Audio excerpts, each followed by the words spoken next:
হ্যাঁ, ছোটবেলায় বাবা বাবা মা মারা গেছে, এই ভাই, এই সেই ভাই কোলে বুকে পিঠে করে মানুষ করেছে, নিজে না খেয়ে আমাকে খেতে দিয়েছে, নিজে অন্যের বাড়িতে কাজ করে আমার পেটে ভাত দিয়েছে, আমাকে আমি পড়াশোনা করতে চাই না। এই ভাই আর এই ভাবি, আরে কাকে ভাবি বলছি, ইনি তো মায়ের মতো, মা বললে হয়।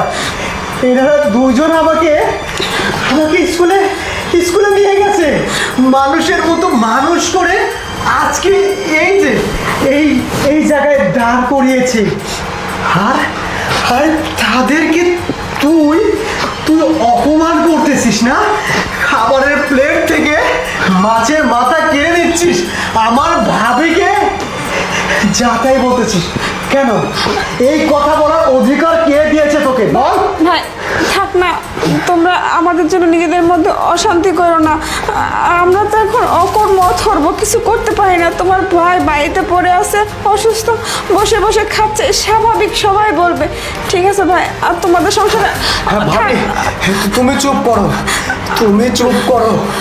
হ্যাঁ, আমার এই ভাবি, মানে ভাবি আমার জন্য যা করেছে না, এই ভাই যা করেছে, এই গায়ের চামড়া দিয়ে যদি জুতো বানিয়ে দে না, তবু এদের ঋণ শোধ হবে না। আর তুই কিনা দুদিন ধরে এসে জোরে বসে উড়ে উড়ে খাচ্ছিস। হ্যাঁ, একটাবার ভেবে চিন্তে দেখেছিস আজকে আমি কোথায় থাকার কথা ছিল, কোথায় দাঁড়িয়ে আছি? থাক না, আমরা চলে যাব, আমি নিজে কাজ করে তোমার। না ভাবি, তোমরা কোথাও যাবে না, তোমরা এই বাড়িতেই থাকবে। যেতে যদি হয় এই ফকিন্নের বাচ্চা যাবে। আমি তোমাদের জন্য ওকে ডিভোর্স দিতে রাজি আছি, তোমাদের এদের সুখের জন্য এরকম বউ আমি রাখবো না। একে যদি তালাক দিতে হয় না, আমি এখন তালাক দিব, তবু এর মতো ডাইনি বউ আমি রাখবো না। যেই বউ আমার ভাইকে সম্মান করতে পারে না, আমার ভাবির সাথে বাজে ব্যবহার করে, আমার ভাইয়ের খাবারের প্লেট থেকে মাছের মাথা কেড়ে নেয়, সেই বউয়ের সাথে আমি সংসার করতে চাই না ভাবি। থাক না, আমি প্লিজ, আমার অন্য হয়ে গেছে, আমি ভুল করে ফেলছি। আমি আসলে বুঝতে পারিনি যে তুমি ভাইয়াকে আর ভাবিকে এতটা সম্মান করো। আমি তো এটাই ভাবছিলাম যে তুমি হয়তো আমার মতো থেকে দেখতে পারবে না। আমি আমি অন্যায় করছি, আমি তোমার কাছে মাপ চাচ্ছি, তুমি অন্তত আমাকে ক্ষমা করে দাও। যা হওয়ার হয়ে গেছে ভাই, ওকে ওকে তুমি ক্ষমা করে দাও।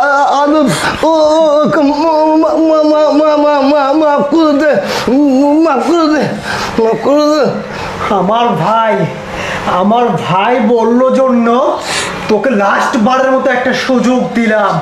নেক্সটে যদি আমার ভাই আর ভাবির সাথে এক বিন্দু খারাপ আচরণ হয় না, একদম মারতে